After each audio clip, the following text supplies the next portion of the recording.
the Buzzway is attempting to do is just that initial ask of, hey, where do we think suitable pollinator habitat might be in the Rogue Valley? That really opens up a lot of opportunities, and GIS is just a natural fit for making that a little bit more interactive, because people can zoom in and say, oh cool, there's a lot of people around me who have pollinator friendly habitats, or oh gosh, my garden is really really important because it's kind of an isolated desert, or an isolated little patch in the desert of urbanization. So it's great for reinforcing to people the value of these pollinator friendly habitats.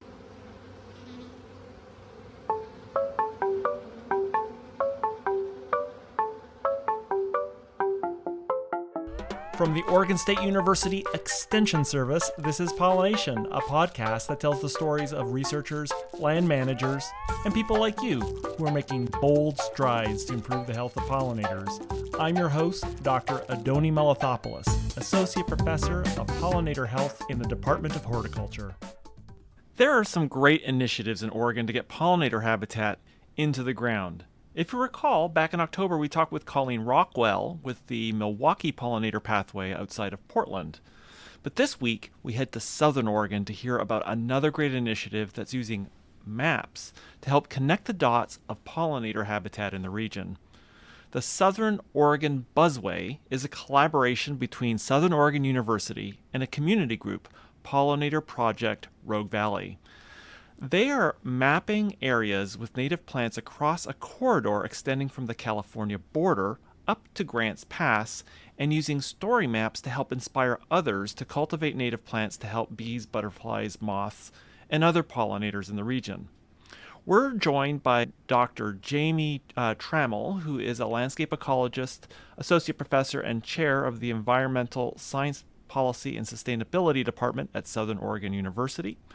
Leo Helm, who's a senior in the Environmental Science and Policy program at Southern Oregon University, and Christine Lefevre, who is the president and volunteer director of projects at Pollinator Project Rogue Valley.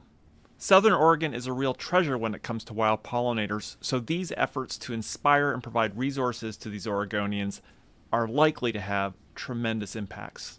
So without further ado, let's head down to the Rogue River Valley this week on PolliNation.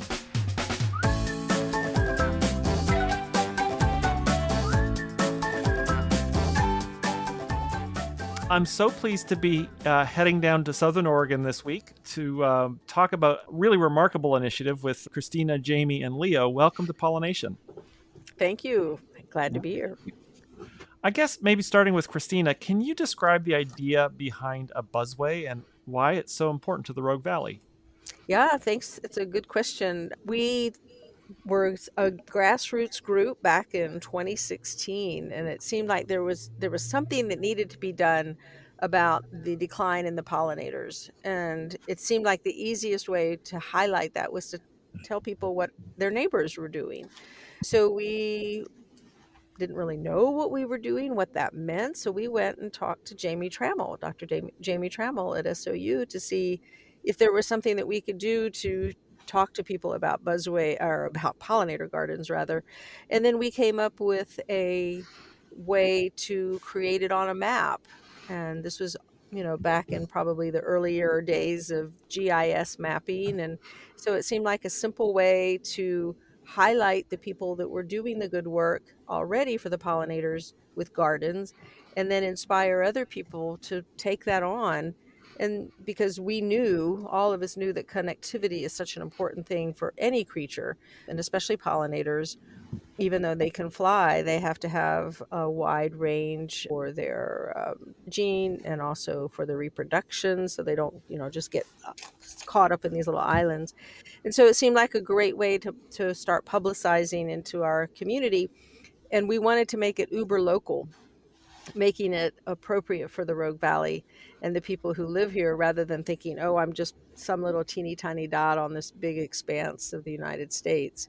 So yeah, it seemed like it was a good way to get started as a tiny little initiative that would make a difference, we hope. Thanks, Christina. Jamie, tell us a little bit more about how your vision as you sort of started off on this initiative. Sure. Yeah. So it was, yeah, I met Christina probably in my first week or two of landing at Southern Oregon University, and was quickly introduced to her, and as the new GIS professor, was told that she had some project ideas. She had some needs and some interests and some project ideas, and wanted to know if GIS could help solve it. And so through a couple of conversations, decided, yep, this is a good fit.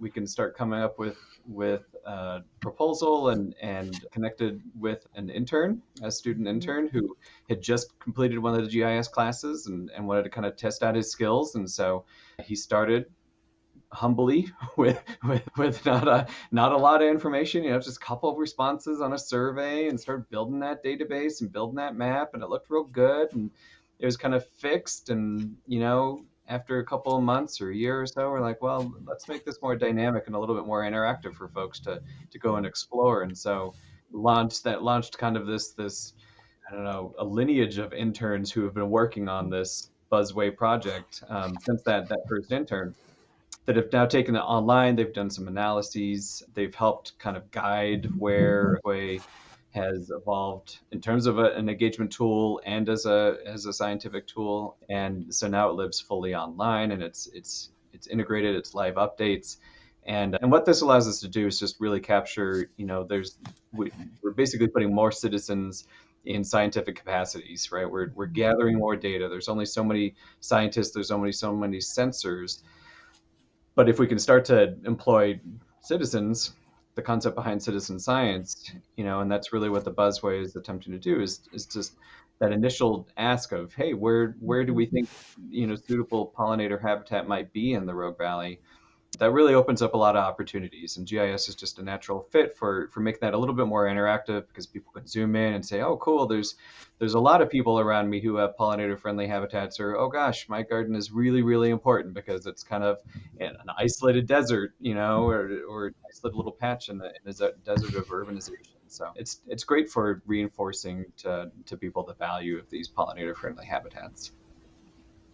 Oh, thanks so much. And Leo, why don't you tell us about this? I think part of this integration with the what's been built over time is this story map. What is the story map of the Buzzway, and how do you hope this map is going to help build the Buzzway over time? Mhm. So the story map is separate from what we've had as like the Rogue Buzzway so far. Story map is like a particular kind of product developed by Esri, like a GIS tool that's used to kind of add new dimension to like these maps. We wanted to use the story map to kind of show some of the stories that are actually people who are on the busway, because sorry, the busway on its own is just a lot of data, and we're trying to add like another layer on top of that that Mhm. shows what's actually going on the ground. So it takes GIS. I mean, I imagine in my head dots on a map, but it's more than dots on the map. There's the dots have some. I guess when you look at them, they tell you something about. Describe what happens when somebody hovers over one of these dots. What do they learn? Mhm. Yeah, so when someone fills out the busway survey, they provide a lot of information about their garden, and Mm-hmm. not all of that is easy to see when you're looking at the busway map.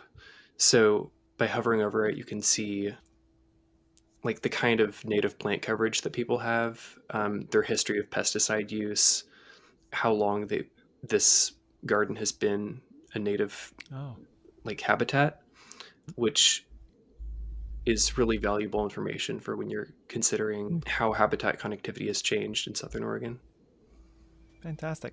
Well, Christina, how do you see the story map functioning in the sort of broader aim that you talked about of getting more people to? Yeah, I think the story map per se, which as Leo said is like a different tool, it's so much more expansive, it's so much more personal, because the story map, when you look at it, there's like three personal stories, but it's honing in on how the Rogue Buzzway is really tying those stories together. And, we all know that we learn best through stories. So watching what happened in somebody's garden from the beginning to the end, and this little teeny snippet that Leo puts in the Buzzway map is informative and it's interesting.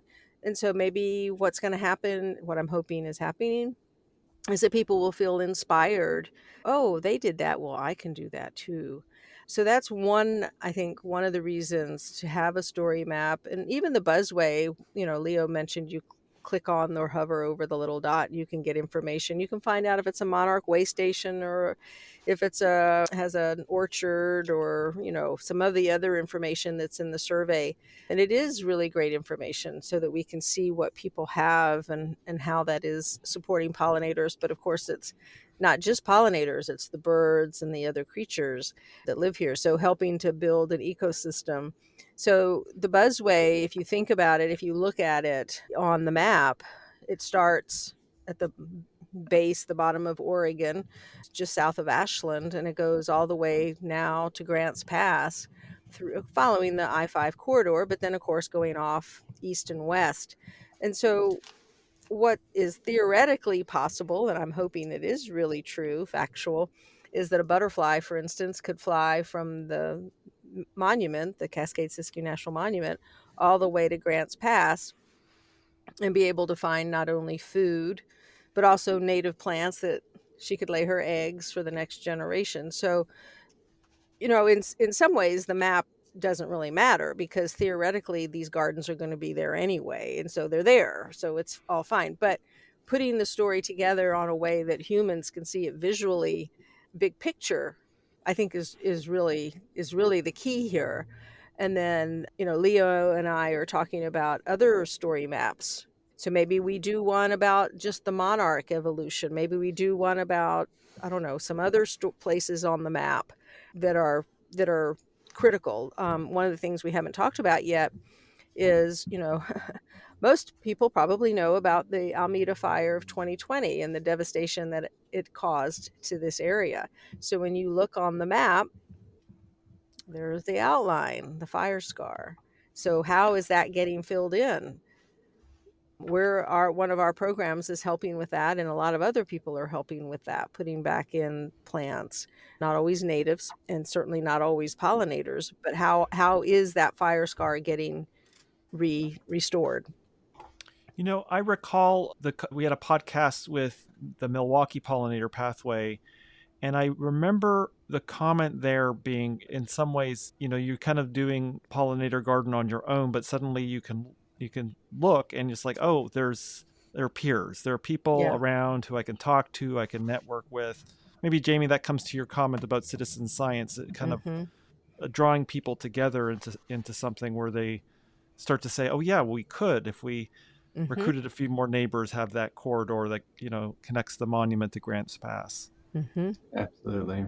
Yeah, it's funny that, I mean, just we're such a spatial species, Hmm. but we operate on a day-to-day basis, more in that first person perspective spatial view, but oftentimes it's a totally different, enlightening perspective to kind of zoom out and look at the broader region.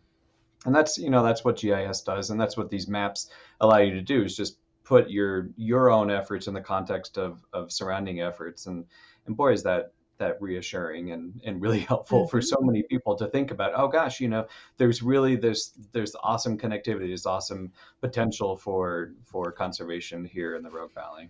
Mm-hmm. Yeah, because we're so fortunate to live here, and the huge diversity here in this Klamath-Siskiyou region, and getting people to see that connectivity from the wildlands to the urban cores, I think is important. And the Buzzway can show how that is actually happening, or how it's not.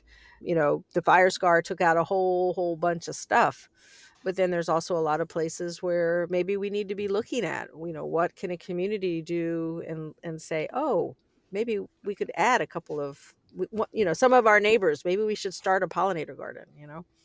Mhm. That's fantastic. I think that kind of, especially coming out of such a catastrophe and kind of Hmm. pooling resources and thinking about how to, as Jamie said, think spatially about these issues Yeah. is really great. And I guess, Leo, I wanted to come back as somebody who I imagine gets these surveys and gets these applications. What have been some success stories? What have been, some, stories of what people have done that has inspired you, and kind of peering into individual efforts at making this corridor? Yeah. Well, like we were just talking about, there are some that I liked or I wanted to highlight on the story map because they were just really inspiring, I imagine, to people who want to start their own garden and get on the buzzway. One we featured on the story map was someone who just built her pollinator garden up from nothing using not very many resources. So it's cool that you can to see that that can be done around here, and we're hoping it reaches other people Mhm. in a similar situation. And then there are uh, success stories that tie into PPRV's other programs. I think Christina will be able to tell you about the From Fire to Flowers program, where people affected by the Almeida fire can get pollinator gardens installed. Mhm. And we're hoping that people see how easy that is to, I guess, receive the benefits of that program.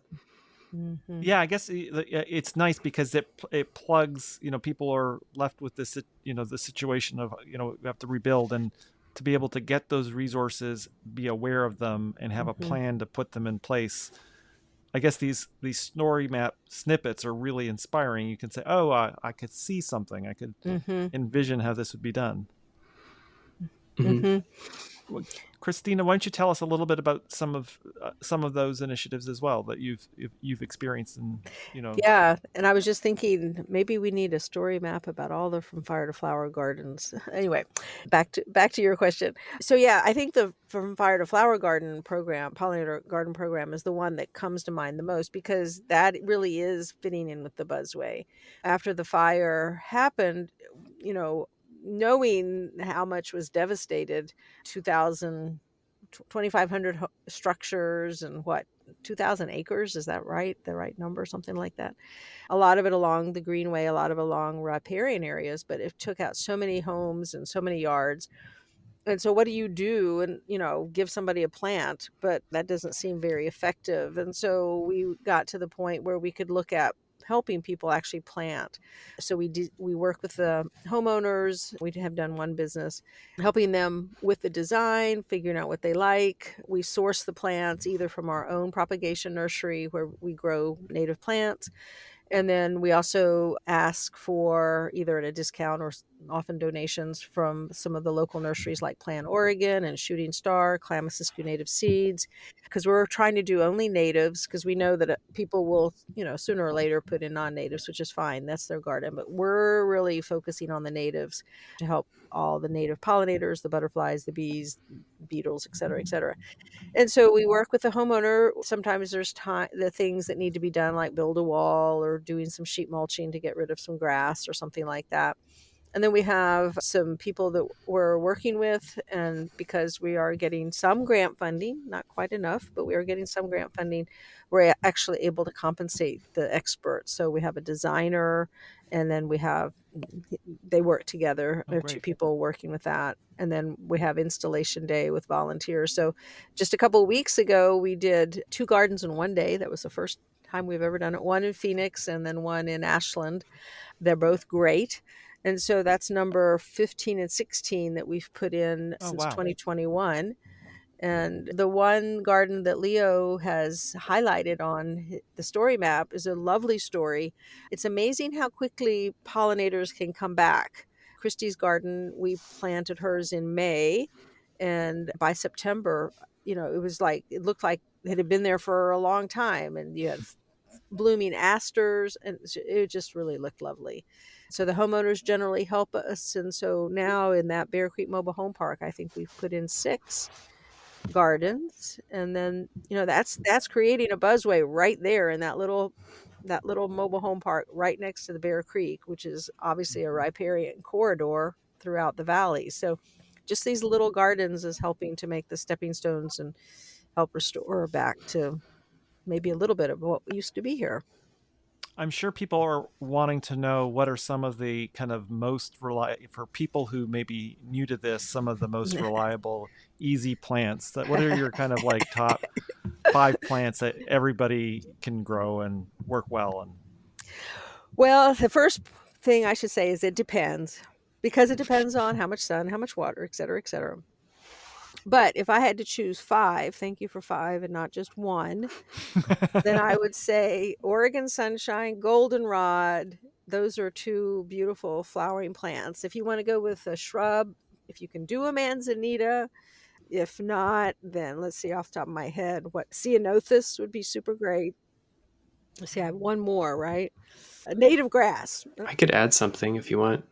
Yeah, please do. I wanted to say something about like agriculture because we have a few farms on the Buzzway. It's something that we ask about on the survey. I'm sure listeners of this podcast will know the importance of pollinators to agriculture in general. But it's yeah, I think we were wanting to support like farms who are able to put in native pollinator plantings. We highlighted one on the story map, but there are a few on the Buzzway that are doing this. And it's important to kind of highlight those farms that are taking those measures to improve like our local food system. I don't know. I didn't. No, I think it's really important. I actually just picked up a can of tomatoes the other day, and it said it was, it was the Xerces bee friendly certified, and I was like, oh, I'm Nice. happy to get some bee tomatoes. That'd be awesome. And so I imagine as well down, there's so many great small farms in in the Rogue Valley that kind of giving them, when I've met farms in the Rogue Valley, I've noticed that the small farms down there are super interested in sustainable farming and conservation. And so I imagine this is something that they're really excited to partner in with. Yeah, Bluebird Farm in Williams is the one that we featured on the story map, and they put pollinator plantings in between their rows of crops, and they're all organic. And the produce goes back to the community, goes to local co-ops. I've got their carrots at the Ashland Co-op. They're pretty good. Yeah, I think the agriculture is an important part of it. So I'm glad you brought that up, Leo. And Hi-Ho does have good carrots, I have to say. Maybe I'm not supposed to say that on the air. I'm not sure. Oh no! If it's a good carrot, the world should know. That's right. And I think it's great that, Xerces, and I think the Oregon Bee Project also, you have a program that is encouraging the farmers to plant the plants for the pollinators and the beneficial insects. So I'm Yeah, and glad to I think see. Pollinator Partnership also. There's a couple of them out there but I think a lot of those are, like I was thinking about the can of tomatoes. It's like it's really at a huge scale, but being able to have a showcasing of local produce and their connection to pollinator, I think that's a missing part. I don't think there's I can't think of a lot of good examples that you're doing down there around the state. So this is really commendable. Oh, cool. Yeah. Well, we're not doing a lot yet with putting in a lot of pollinator plants on farms. I don't think specifically for that, like the hedgerows that I know of. Maybe they are happening more than I know of. But I think that would be a really great way to expand on the Buzzway too, and showcase the farmers that are doing that. Well, I suppose this brings about, we were talking a little bit about favorite plants, and for some people, they're used to heavily fertilizing or having the irrigation on something, and making the shift to native plants can sometimes be it does require a bit of a learning curve. Where do people get resources to learn about how to work with native plants? Yeah, it is a little bit of a learning curve. Some native plants, of course, are easy for watering, like, the riparian plants. Obviously, they need the moisture on their roots a lot of the time. So depending, again, remember, it depends. If you have more of a wet area, it's easy. I think it's easier because then you get in that mindset of those plants need water. But I personally think it's easy if you have a really dry area, because there's so many plants, especially in Southern Oregon, that really like that. So I mentioned the Oregon sunshine. I mentioned the goldenrod, the ceanothus, the manzanita. I mean, you can put those out, give them some water in the first couple of summers when it's really hot, and then they should really be able to thrive. And I think the other secret that people don't always appreciate about the native plants, because another thing that I think we're wanting people to look at is the aesthetics of a native plant garden. A pollinator garden doesn't have to necessarily just be natives, but a pollinator garden versus an ornamental garden is how those plants move and how the garden changes. So to me, one of the best things about doing a native plant, especially in a garden, is that it will generally grow bigger. It will set seed, and so you end up with free plants. They may be where you may not have wanted them, but the plant wanted to be there. So I think that's, to me, the secret weapon of the native plants. If you can get them established and you are okay with the garden evolving and becoming more what it wants to be, I think that's special. And you learn by doing. You put in a garden or you put in a plant and it didn't quite make it, but maybe it wants to be over somewhere else because of the sun that you didn't take into account, or the wind. And so it can move around and find a better place. So on our website, Pollinator Project Rogue Valley, we have a lot of articles. We have a whole section from OSU about native plants and pollinators. There's links to other articles and videos. There's so other organizations here in the Rogue Valley. There's information about how to create a garden. We have a garden guide. Other organizations have information about the plant. So get interested, plug in, check out our workshops that we're having. The Native Plant Society of Oregon is super great. We have a Siskiyou chapter down here. There's other chapters around. There is the OSU. The Master Gardeners are here in Central Point, and you have your website with all those great webinars. So yeah, check it out. Our demonstration garden, we have that here for people that are local. I guess you start slow. And I guess you've also sort of tipped, this is sort of my last question is, how does the Buzzway plug into sort of the broader, community efforts, Pollinator Project Rogue Valley being, a real pivotal one. How do you kind of see all the pieces coming together here for the Rogue Valley? Yeah, for the Buzzway, you mean? Well, the Buzzway is being kind of like Yes. I guess it is an entryway, I suppose, like you said, that there's a way in which you can get into native plant gardening. Yes. You see the Buzzway and you're like, oh, I want to get on there. And I suppose you see the story map, but then it sort of is your entryway into sort of broader programming. Yeah, because, one of the things that I like to think about that Pollinator Project Rogue Valley does so well is we connect people who are interested in the plants and the pollinators. So the Buzzway and what we're trying to do is make those connections. The Buzzway is a spatial map. It's a visual of the gardens, right? But those are also the connections because those are neighbors. And then with the From Fire to Flowers pollinator garden program, we're helping to fill that Buzzway in. And so that's a way that people can participate with From Fire to Flowers.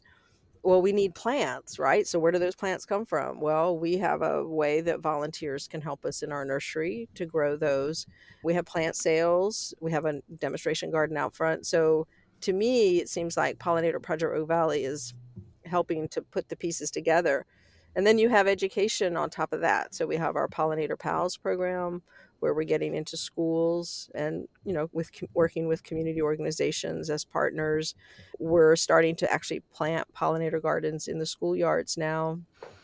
So we're getting out there with the younger people, getting them engaged in filling in the Buzzway. And then we also have our Habitat Academy program, so we can get people out, adults, out into Mount Ashland, for instance, and look at the butterflies that maybe will come down to their garden. So, well, this is fantastic, and we will have links to both the story map and the Pollinator Project Rogue Valley's website in the show notes, so please check it out. It's been a real pleasure talking with you. Keep up the great work down there in that real mecca of pollinators in Southern Oregon. Thank you, and we would love to have you come down this summer and check us out. Oh, we're always down.